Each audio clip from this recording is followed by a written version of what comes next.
Ladies and gentlemen, boys and girls, welcome back to day 5 of our reading of Pride and Prejudice by Jane Austen. Let's kick off because I know the last video was pretty long and I don't want to delay you too long with this. So we start off with chapter 12. In consequence of an agreement between the sisters, Elizabeth wrote the next morning to her mother to beg that the carriage might be sent for them in the course of the day. But Mrs. Bennet, who had calculated on her daughters remaining at Netherfield till the following Tuesday, which would exactly finish Jane's week, could not bring herself to receive them with pleasure before. Her answer, therefore, was not propitious, at least not to Elizabeth's wishes, for she was impatient to get home. Mrs. Bennet sent them word that they could not possibly have the carriage before Tuesday, and in her postscript it was added that, if Mr. Bingley and his sister pressed them to stay longer, she could spare them very well. Against staying longer, however, Elizabeth was positively resolved, nor did she much expect it would be asked, and fearful, on the contrary, of being considered as intruding themselves needlessly long. She urged Jane to borrow Mr. Bingley's carriage immediately, and at length it was settled that their original design of leaving Netherfield that morning should be mentioned and the request made.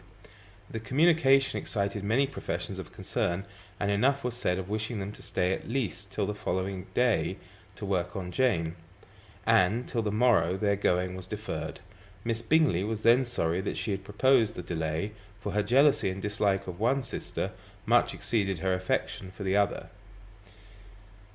The master of the house heard with real sorrow that they were to go so soon, and repeatedly tried to persuade Miss Bennet that it would not be safe for her, that she was not enough recovered, but Jane was firm where she felt herself to be right.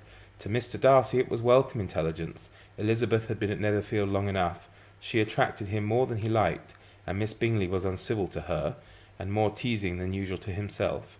He wisely resolved to be particularly careful that no sign of admiration should now escape him, nothing that could elevate her, with the hope of influencing his felicity, sensible that, if such an idea had been suggested, his behaviour during the last day must have material weight in confirming or crushing it.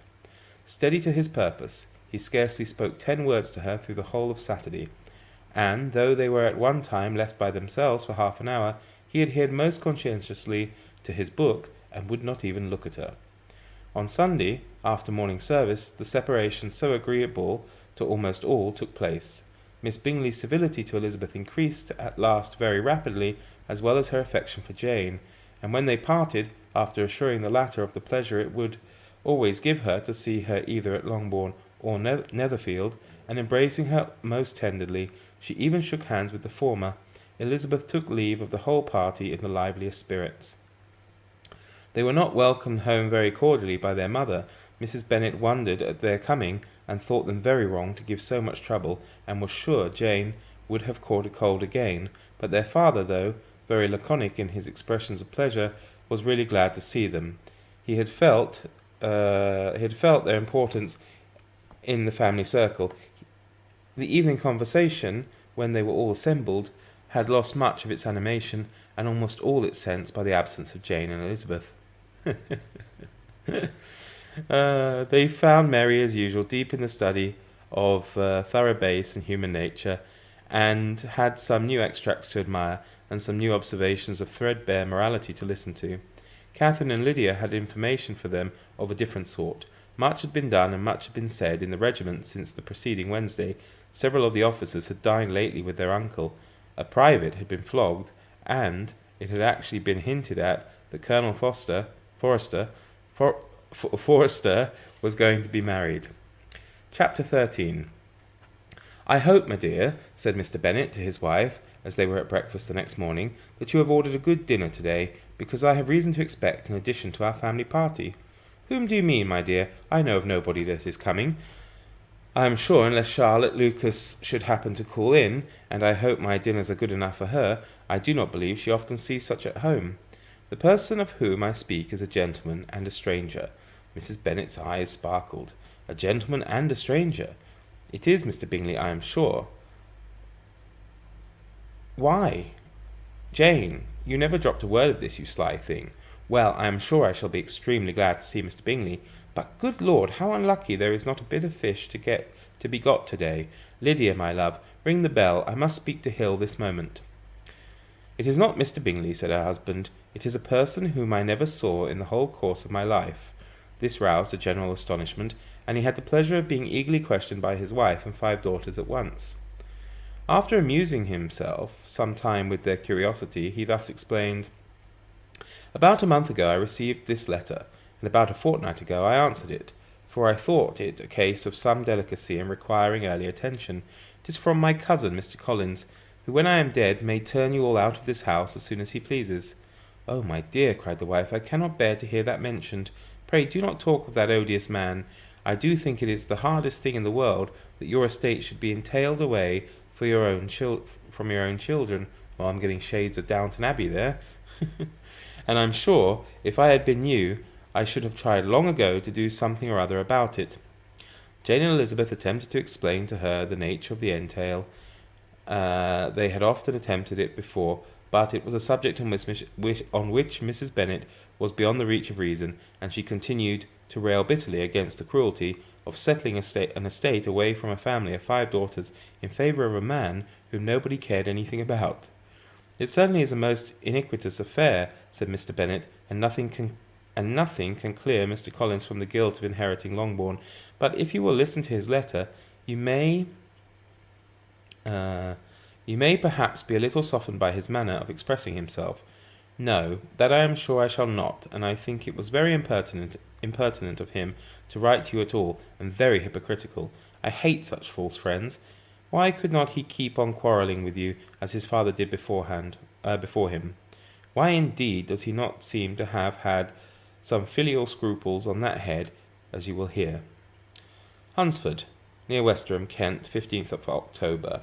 Dear Sir, the disagreement subsisting between yourself and my late honoured father always gave me much uneasiness, and since I have had the misfortune to lose him, I have frequently wished to heal the breach, but for some time I was kept back by my own doubts, fearing lest it might seem disrespectful to his memory for me to be on good terms with anyone with whom it had always pleased him to be at variance. There, Mrs. Bennet.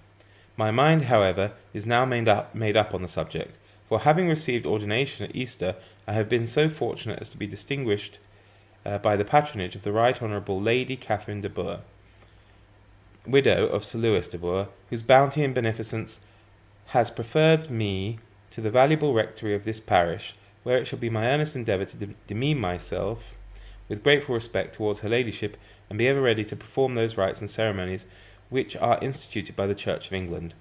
As a clergyman, moreover, I feel it my duty to promote and establish the blessing of peace in all families within the reach of my influence, and on these grounds I flatter myself that my present overtures of goodwill are highly commendable, and that the circumstance of my being next in the entail of Longbourn estate will be kindly overlooked on your side, and not lead you to reject the offered olive branch. I cannot be otherwise than concerned at being the means of injuring your amiable daughters, and beg leave to apologize for it, as well as to assure you of my readiness to make them every possible amends. But of this hereafter. If you should have no objection to receive me into your house, I propose myself the satisfaction of waiting on you and your family, Monday, November 18th, by 4 o'clock, and shall probably trespass on your hospitality till Saturday sennight. I don't know. I know fortnight. Sennight. I'll have to look that one up. Which I do without any inconvenience, as Lady Catherine is far from objecting to my occasional absence on a Sunday, provided that some other clergyman is engaged to do the duty of the day. I remain, sir, with respectful compliments to your lady and daughters, your well-wisher and friend, William Collins. At 4 o'clock thereafter we may expect this peace-making gentleman, said Mr. Bennet. He didn't give his wife much time, did he? As he folded up the letter.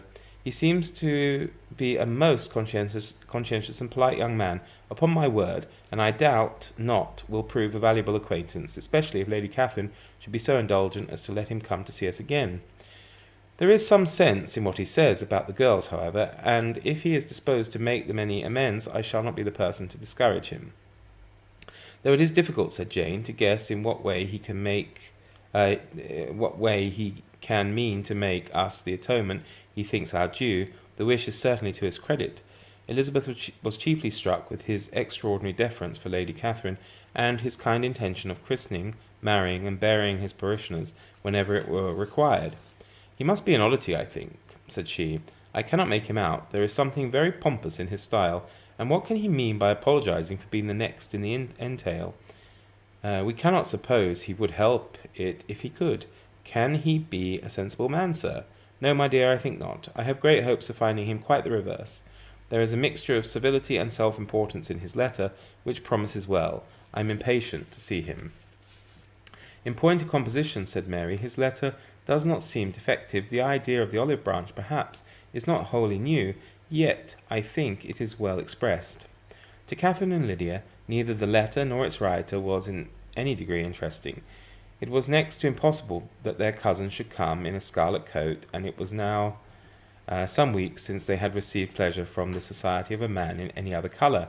As for their mother, Mr. Collins's letter had done away with much of her ill will, and she was preparing to see him with a degree of composure which astonished her husband and daughters. Mr. Collins was punctual to his time, and was received with great politeness by the whole family. Mr. Bennet, indeed, said little, but the ladies were ready enough to talk, and Mr. Collins seemed neither in need of encouragement nor inclined to be silent himself. He was a tall, heavy-looking young man of 25. His air was grave and stately, and his manners were very formal.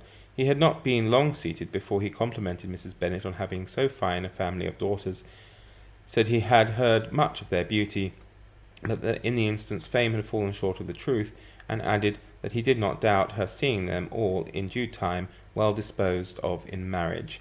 This gallantry was not much to the taste of some of his hearers, but Mrs. Bennet, who quarrelled with no compliments, answered most readily, "You are very kind, sir, I am sure, and I wish with all my heart it may prove so, for else they will be destitute enough.